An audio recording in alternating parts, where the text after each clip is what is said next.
Olá, meu amigo e minha amiga, canal Samuca Esportes está no ar a partir de agora e eu, Samuel Pereira, estou chegando para mais um vídeo no canal. Vamos falar de Santos Futebol Clube nesse dia. Antes você dê seu like, você compartilha, curta, comenta e também dê o hype ao final do vídeo que é importante, beleza? Vamos falar do Santos com hoje algumas notícias aí que eu queria abordar com vocês, trocar ideia que algumas não muito boas, né? Mas temos que falar. Primeiro sobre esse problema do Santos com a comissão técnica do Pedro Caixinha, né? E com o Caixinha, ex-treinador do Santos.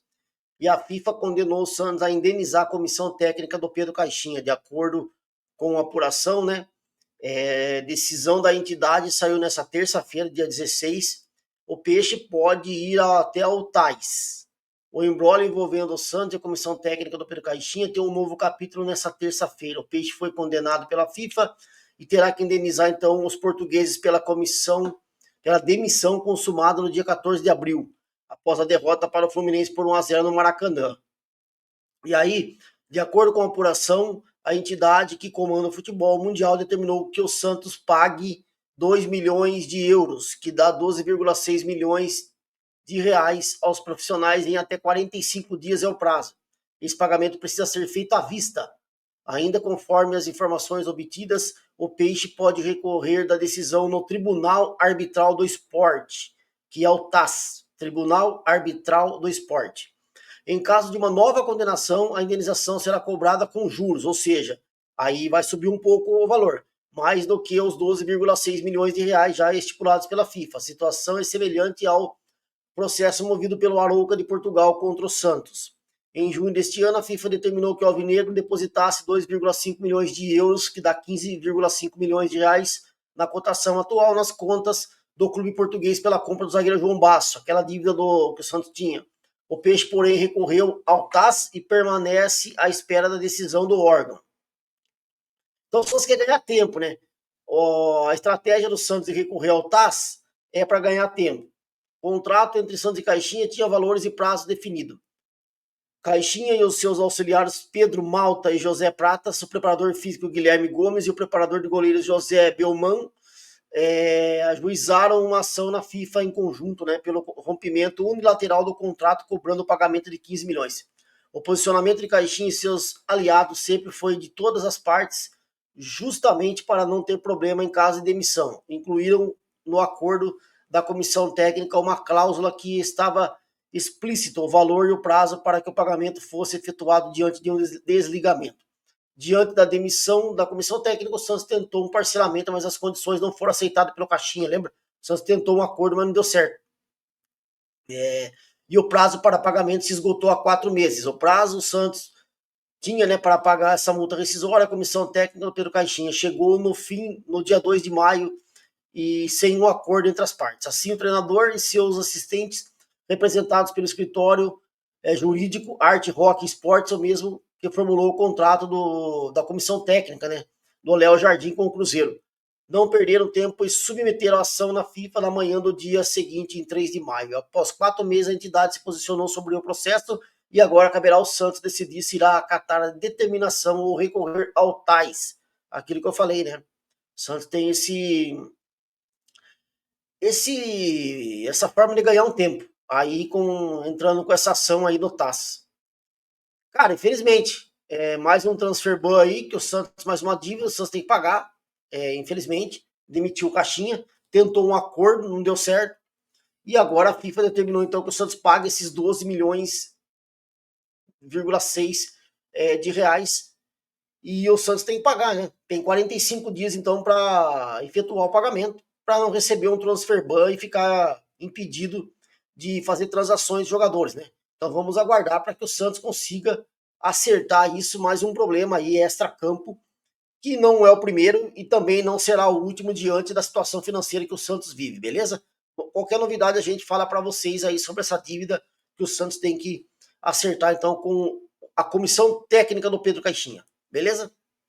E outro problema que o Santos tem que resolver, aí já é dentro de campo, é o seguinte: o Santos, gente, deverá perder o meio-campista Rian, isso mesmo, jogador Rian, que pertence à base do Santos, ele vai embora, tá? Porque é o seguinte, o contrato do Rian vai vencer agora em dezembro, certo? Então já está praticamente acabando. O jovem meia Rian, de 21 anos, do Santos Futebol Clube, tem seu contrato se encerrando em dezembro deste ano, mas ele não vem tendo espaço e se as coisas não mudarem com uma decisão do Vojvoda sobre o menino, ele também sairá no final do ano. O Alexandre Matos já havia falado sobre a situação do Rian, né? Em entrevista após a chegada do Juan Pablo Vojvoda, o diretor de futebol Alexandre Matos se manifestou sobre a situação do jovem meia Rian. Ele deixou claro que o futuro do atleta passa diretamente pela decisão do treinador Vojvoda. Caberá ao comandante definir a situação do menino da Vila. Sobre atletas que foram tentados, ficaram para trás, temos que falar de quem está aqui, declarou o Matos. É o dia a dia, o treinamento. Vale a mesma resposta para o Rian. Vai ter oportunidades se a comissão técnica entender que sim. Só que, pelo jeito, a comissão técnica não está entendendo como sim. E o Rian quer sair, tá? O Rian quer sair, ele já quase saiu na última janela aí, antes da metade do ano, o Santos convenceu ele de ficar, mas ele vai embora, porque o Santos acabou de contratar o Vitor Hugo, que joga na função do meio campo. O Santos contratou o Ilharão, que joga na função do meio campo. O Santos tem já jogadores que lá estão, como o João Schmidt, né, como o Tomás Rincon e outros que ali estão. Então, a oportunidade do menino jogar, ela não está acontecendo e não vai acontecer. O Santos tem o Roleiser que pode jogar ali, tem o Barreal que pode jogar de meio campista também, e fora outras opções que o Santos tem e o treinador. Então, o Rian não vai jogar nesse momento. E o contrato está acabando. Então ele já pode assinar um pré-contrato com outro clube, o Rian. Porque se o contrato acaba em dezembro, o jogador, 6 meses antes, já tem a possibilidade de acertar aí um vínculo com outro clube, certo? Então o Rian tá de saída do Santos aí. É uma pena, porque praticamente não vai nem jogar. Talvez o Vojvoda e o Alexandre Matos vão tentar convencer para que o Santos ainda consiga ganhar alguma coisa com o Rian, mas desse jeito não vai ter como. Ele está de saída realmente porque não tem oportunidades, não recebeu oportunidades, já está com 21 anos, é a idade do Vitor Hugo, praticamente. Então, se ele com 21 anos já não recebe oportunidades, daqui a pouco ele está com 23, 25 aí no Santos e não jogou. E aí a idade do jogador vai passando. Então ele tem que ter oportunidade de jogar. E realmente o Santos não aproveitou esse menino e não vai ser agora, terminando o contrato, que vai conseguir aproveitar, beleza? Então é uma pena que o Rian deverá estar de saída do Santos, beleza? E para finalizar, eu queria falar também sobre o Miguel Terceiros, que a gente disse que saiu a reportagem e eu fiz aqui no canal, né? O vídeo, praticamente só nós que falamos sobre isso, né? Que a imprensa boliviana, através do pai do Miguel Terceiros, falou que ele tem propostas do Paris, né, da França, teve do Besiktas também, e tem uma sondagem do Real Madrid, que busca lapidar alguns jovens talentos aqui do futebol brasileiro, principalmente do Santos. E aí, os representantes do Miguel dizem que tem essa sondagem. E o Santos disse que tem contrato com o Miguel, então o Vojvoda quer aproveitar o Miguel, tá? O Vojvoda gosta do Miguel Terceiros, já logicamente viu ele jogar aí no Santos, na seleção boliviana, entende que é um jogador bom, que pode ser aproveitado, tá aí no comando de ataque do Santos jogando pela direita. Então o Miguel, ele vai terminar o contrato com o América Mineiro na Série B até o final da temporada, e no começo de 2026 ele já volta para o Santos para começar a pré-temporada de 2026 com o Vojvoda, que disse então que quer contratar, quer aproveitar o Miguel Terceiros. É uma boa, porque é um jogador que tem que realmente ser testado aí no Santos, né?